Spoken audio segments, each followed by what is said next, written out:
किस प्रकार से देख सकते हैं, उस पर ऐसा क्या काम हो सकता है कि ये आत्महत्याओं की जो संख्या बढ़ रही है दिन ब दिन वो कम हो। धन्यवाद sir. Just very briefly, I'll tell you it's a right question. So your जो आप जो जानना चाहते हैं इसका main thing is the deficiency in education. I accept that. Our education perfect नहीं है. So इसलिए हिसाब से so deficiency in education is there. That's why there is a cases of suicide. ठीक है? So इस पे शिक्षा का एक पार्ट होना चाहिए. We have to teach our children first learn to live. अच्छा मर जाएगा, मरना तो है ही. One day will die. You don't have to look for how to die. You have to look for how to live. So that should be the first part of education. You learn to live. कैसे live करना है ऐसा नहीं. I have seen in IIT Guwahati once boy.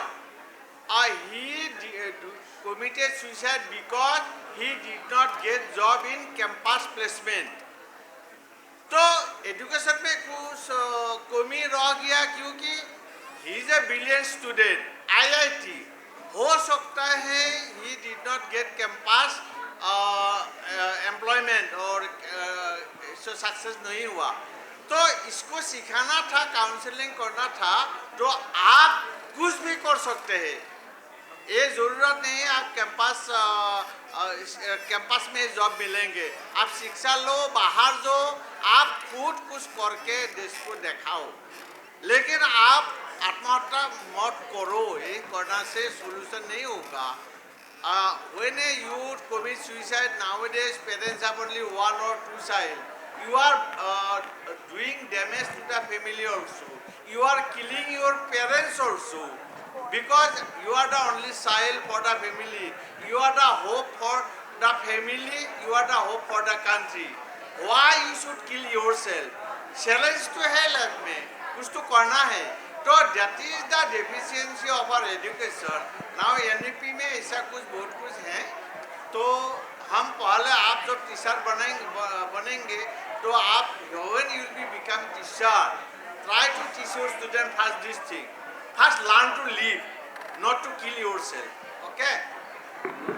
Hello sir. High school में आपने एक chapter पढ़ा होगा. हाई स्कूल में हिंदी की बुक में something I am just remembering the thing. शिक्षा तुम्हारे नाश हो तो नौकरी के हित बनी. ये उत्तर प्रदेश बोर्ड में है, हाई स्कूल में है. नहीं है तो खोज के पढ़ना. All the things are there. ये इसीलिए पढ़ाया जाता है at the time of high school. हम एजुकेशन सिर्फ इसलिए नहीं करते बड़ी सी नौकरी ही मिल जाएगी. हम एक अच्छा ह्यूमन बीइंग करने के लिए एजुकेशन लेते हैं और उसके साथ साथ जो हमारे लक्ष्य है जिसको तय किया है on the basis of my capability I can evaluate my self better than others. कुछ सवाल और लेंगे, उसके बाद में आपका जो सबसे चाहता कार्यक्रम है वो हम लोग शुरू करने वाले हैं, जिसमें आप सबका सम्मान होगा, आप सबका अभिनंदन होगा. आप लोगों ने जो इस समाज को, सोसाइटी को जो अपनी बातचीत के बाद में अपने संवाद के बारे में जो योगदान दिया है वो यादगार है. और इस यादगार क्षण को हम लोग इस मंच पे आपको प्रत्येक को सम्मानित करके खुद भी गौरवान्वित होंगे. और हमसे एक सवाल बार बार किया गया था, सर अवार्ड क्या मिलेगा, सर प्राइज़ क्या मिलेगा. हमने आपसे एक वादा किया था, हम हर एक का सम्मान करेंगे इस मंच से, इस युवा संसद के मंच पे आपका सबका सम्मान होगा. और ये जो सम्मानित मंच है इनके हाथों से सम्मान आपका होगा.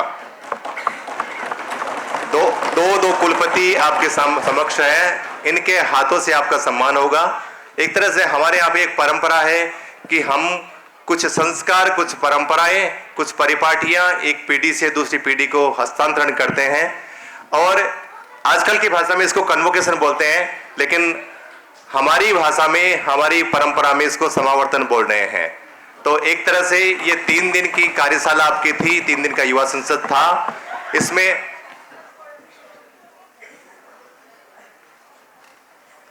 इस 3 दिन के युवा संसद में आपने बहुत सारी चीजें सीखी, और ये चीज जो सीखी है, ये सीखने के बाद में इस चीजों को आप आगे बढ़ाएंगे, इनको आगे लेके जाएंगे. इसलिए ये हमारा जो क्षण होता है ये बड़ा भावुक होता है. क्योंकि जो बच्चे हमारे पास दूर दूर से आए हैं, जयपुर से भी आए हैं, वो हमारे अपने होके जा रहे हैं। आज भारतीय युवा संसद का, इंडियन यूथ पार्लियामेंट की जो फैमिली है वो और लार्ज हो गई है, वो और बड़ी हो गई है। इसलिए परंपरागत भाषा में इसको एल्यूमिनी बोलते हैं, लेकिन हम अपनी भाषा में इसको भारतीय युवा संसद परिवार बोलते हैं। हमारा परिवार और बढ़ गया है। आज इस परिवार में 400 सदस्य और नए जुड़ गए हैं। इसलिए ये परिवार का जो कॉन्सेप्ट है इसको आगे बढ़ाते रहिए। और आपके पास भी ये अवसर है, अवसर सबके पास है। आप में से जो लोग जहां हैं उस कैपेसिटी में, क्योंकि आजकल तो एक नया जमाना आ गया है, वर्क फ्रॉम होम, सही बोल रहा हूं मैं? तो जहां जिस कैपेसिटी में है वहां आप योगदान कर सकते हैं।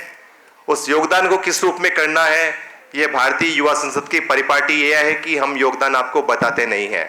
ये कोई बैंक नहीं है जिसमें हम लोग आपको टारगेट देते हैं कि इतना आपको अकाउंट खोलते हैं, इतने आपको लोन देने हैं। ये एक स्वयं स्फूर्त प्रेरणा का केंद्र है जिसमें आपको ये तय करना है, आपको ये डिसाइड करना है कि भविष्य में जब युवा संसद होगी या पिछले आगे 1 साल तक जो आप कार्य करेंगे, संवाद करेंगे। हम लोग लद्दाख में मई जून में जाने वाले हैं। हम लोग संभवतः 22, 23, 24 जून को नागपुर में महाल रोड पे जो एक बड़ा केंद्र है, आप नाम मत बोलिए, उस बड़े केंद्र में एक बहुत बड़ा आयोजन कर रहे हैं जिसमें हम लोग भारतीय भाषाओं में बातचीत करेंगे। केंद्रीय विश्वविद्यालय उसमें हमारा मुख्य पार्टनर है, जिसमें हम लोग 3 दिन के सत्र में 1 दिन पूरे 1.5 दिन हम लोग केवल और केवल संस्कृत भाषा में बातचीत करेंगे, संवाद करेंगे। और अगले दूसरे दिन हम लोग केवल और केवल भारतीय भाषाओं में बतियाएंगे। ना हम लोग इंग्लिश में बोलेंगे, ना हिंदी में बोलेंगे।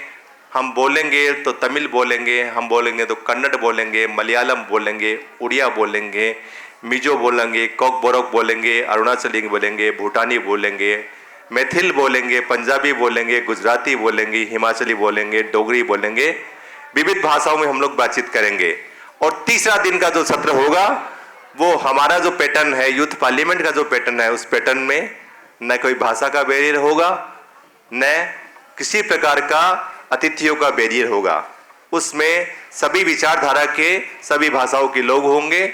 और वो सत्र हमारा जो तीसरे दिन का होगा वो इंग्लिश और हिंदी में होगा। उस सत्र में हम लोग 1100 साथियों के साथ संवाद करेंगे। इसलिए हम लोग आप में से बहुत सारे लोगों को उसमें कार्यक्रम में योगदान के रूप में, वॉलेंटरी रूप में देख रहे हैं। बहुत सारे चेहरे हमने पहचाने हैं, बहुत सारे लोगों को हमने देखा है कि ये उपयुक्त पात्र है। पात्र की खोज अपने आप होते हैं। वो 2 शेर है। कौन कहता है कि आसमान में छेद नहीं होता है, सुराग नहीं होता। अच्छी बात है, ये बात है। मैं चाह रहा हूं कि आप लोग हर चीज के लिए अवेयर रहे, है ना। मैंने बोला छेद, उन्होंने बोला कि नहीं सुराग। शब्द दोनों एक ही है, लेकिन कब किस शब्द का प्रयोग किया जाना चाहिए बहुत महत्वपूर्ण है। ठीक है, तो कौन कहता है कि आसमां में सुराग नहीं होता, एक पत्थर तो तबीयत से उछालो यारो। और दूसरा एक और है, निगाहें ढूंढ लेती है जमाने में काबिलों को, निगाहें ढूंढ लेती है जमाने में काबिलों को, सूरज छिपता है भला कहीं बादलों की ओट में।